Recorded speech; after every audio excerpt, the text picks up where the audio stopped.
The longer you disobey God, the longer you suffer. It's that simple.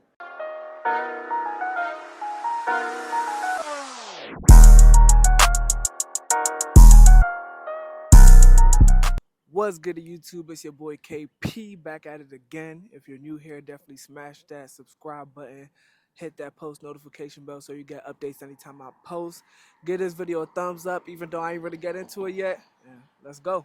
So to give y'all a quick rundown, I met my little lady like a week or two after I moved to Atlanta. I had made a tweet saying like, oh, I live in Atlanta, I need new friends, yada, yada, yada. And she had DM'd me, so I was like, got him. But she looked too good to have such a low following. Like, she had like 60 followers, bro. And she was a thick little chocolate joint, you know what I'm saying? So I'm like, bro, are you a catfish?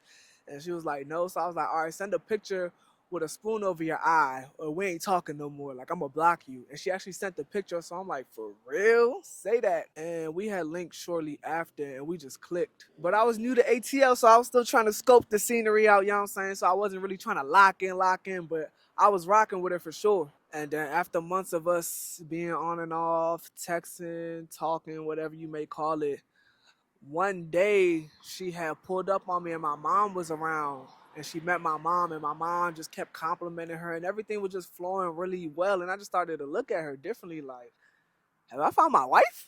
And my mom was staying with me in the one-bedroom studio. She was in my room. I was sleeping on the couch. So I guess my girl felt uncomfortable and was like, you know what, I'm finna head out, you know, let y'all enjoy y'all family time or whatever. And when I walked her to her car, bro, we had a conversation in the garage for like 2 hours. Like, I was not trying to let her leave, bro. Every 30 minutes, I'm like, all right, bro, I'm stretching the conversation. You could go. And then I'm like, wait. And we'll start like a whole 30-minute monologue about something else. And at the end of the conversation, I was just like, dang, we've been out here for 2 hours. Like, I'm going to let you go for real. And all I'm going to say is whenever you done playing, let me know. And she just like looked at me and was like, okay. Fast forward to about a year later, we ended up moving in with each other. Originally, I ain't seen nothing wrong with it. You know what I'm saying? Like, I'm rocking with her, she rocking with me. We both grown, we doing our thing. You know what I'm saying? This is what like people in their mid-20s do. But somewhere down along the line of our relationship, I decided to take my walk with Christ seriously and really locked in with God. And then I started feeling convicted for living with her. And on top of that, like my new circle of Christians, my new church community, if you will, started telling me like, yeah, that ain't right. And I brought it up to her and she was just like, no, like we don't have to move out. If anything, we just need to stop having sex. Like the Bible doesn't say anything about not living with your significant other. So I'm like, it's kind of true. And I Googled it. Like the Bible doesn't specifically say anything about living with your significant other, but there are verses where one can interpret or come to the assumption that like living with someone who's not your spouse is wrong. And I had seen an article where it was like, yeah, you know, it doesn't say it directly in the Bible, but basically you shouldn't live with your spouse to avoid sex before marriage. So I'm like, it makes sense. So if we go abstinent, we gonna be straight for real, you know what I'm saying? People always want to find a loophole. So we did that for a cool little minute, and then she started taking her walk with Christ seriously, and she started feeling the conviction. After I was feeling the conviction, told her about it, she kind of was like, I don't think it's that serious, and I left it alone. Now she's feeling the conviction. I'm like, bruh, like literally this is what I was saying last summer. Like, come on now. And if I'm being quite honest, once I kind of gave in to what she was saying, things started to go downhill. Like, we just be arguing OC, a whole bunch of random bad things would happen, and I really couldn't understand it, but I think it was because I was disobedient to God's word. He told me multiple times in dreams, sermons, and from friends, and I didn't listen. And I've realized that, like, if you don't humble yourself first and, like, take heed to what the Lord is saying, he will humble you, and you're not going to like the way he does things. And funny enough, once I decided, like, you know what, let's take a couple steps back, both stay in our own space and really start courting, things have been getting better. My attitude is different. My perspective on life is different. A lot of good things have been happening to me. And I'm just ready to continue this journey of obedience and walking by faith. God is the last person whose bad side I want to be on. The worst thing you could do is try to like manipulate the Bible to prove your point. And now I feel like a hypocrite because when my friends were pulling out verses to tell me why I shouldn't be living with her, I would pull out another verse like, what about this though? Like, this contradicts what you said, or this means da da da. Like, nah, you're not interpreting that the right way. And at the end of the day, a whole year later, I'm doing what they told me to do a year ago. And I wonder how life would have been if I would have just listened the first time.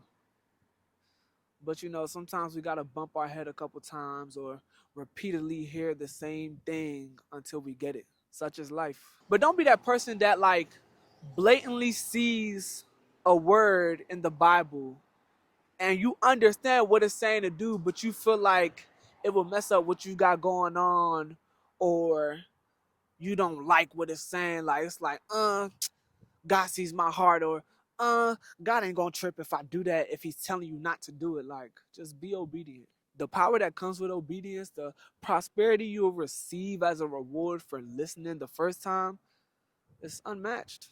Don't be a hard-headed Christian. Believe and obey. We've decided to put God first and be obedient, so I'm leaving the apartment. We ain't breaking up. I'm leaving the apartment and I'm finna get my own spot.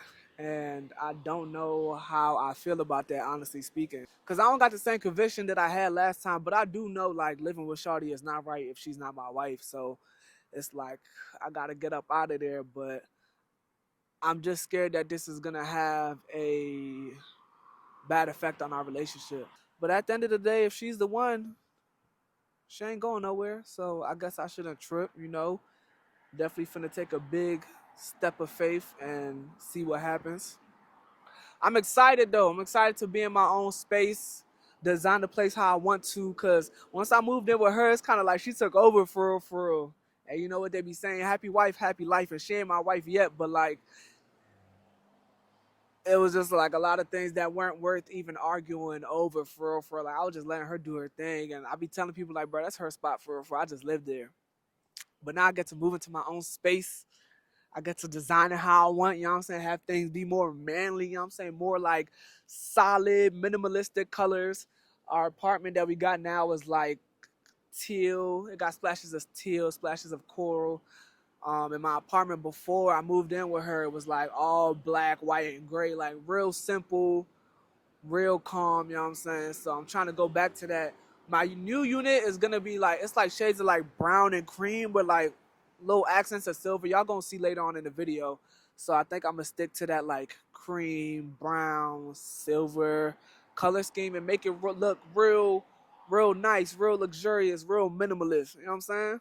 I actually move in tomorrow. So I'm just making this video as my last day here for real, and then I'm gonna move in, get my keys in the morning, show y'all the space before I start decorating and whatnot. I damn near ordered like all my furniture on Amazon. I don't like waiting. I'm not one of the people that like to, you know, take their time with moving in on decorating their place. Like I want everything to deliver there as soon as I get there. Like I just bring it all upstairs, unpack it, start, you know, hanging stuff up on the wall, assembling stuff, and just live, enjoy the space. And yeah, I feel like I gave y'all a good enough synopsis of what's going on, so I'm gonna holler at y'all tomorrow. Toodaloo. So it's moving day, and this is everything I'm about to stuff in my whip. I know it's not a lot, but honestly speaking, I'm not trying to move with a lot. Like I'm not trying to stuff everything in a U-Haul and then start unpacking and like doing none of that. Like I just want to move with my essentials, like my documents, my electronics, some pieces from my brand, and then my personal clothes for real, and just start fresh and get a whole bunch of new furniture in that joint and make some videos assembling all that and just decorate the place in a new way. You know what I'm saying? But I'm finna go get my keys, so let's go. So we in here. I just got all the paperwork, my keys, just moved in, you know what I'm saying? I feel like Will Smith in that Fresh Prince episode where they moved out and he was just looking around. So this is what the appliances look like. This is the bathroom where I'll be taking all my sexy selfies at, cause you know I'm a fine boy with no pimple. You already know. I'm very excited to design this space. I've been watching a lot of TikToks and saving a whole bunch of reels on IG of people who made their homes and apartments and bedrooms look like hotel rooms. So I really want to trick this joint out. I think I'm gonna stick with like the brown cream color scheme and have splashes of green and olive, you know what I'm saying, to make it more like earthly, I guess. I don't know if earth tone is the word. And yeah, so that's it for real, for real. I think when I make the rest of my videos of me like talking and venting, like I'll be doing it while I'm building certain things. So maybe when I'm assembling the couch, I'll be talking. That'll be a video. And then when I'm assembling my bed, that could be another video. Yeah, I think that's a good idea. But thank you for watching. If you're new to my channel, definitely subscribe and hit that post notification bell so you can get updates anytime I post on here. Until next time, toodaloo.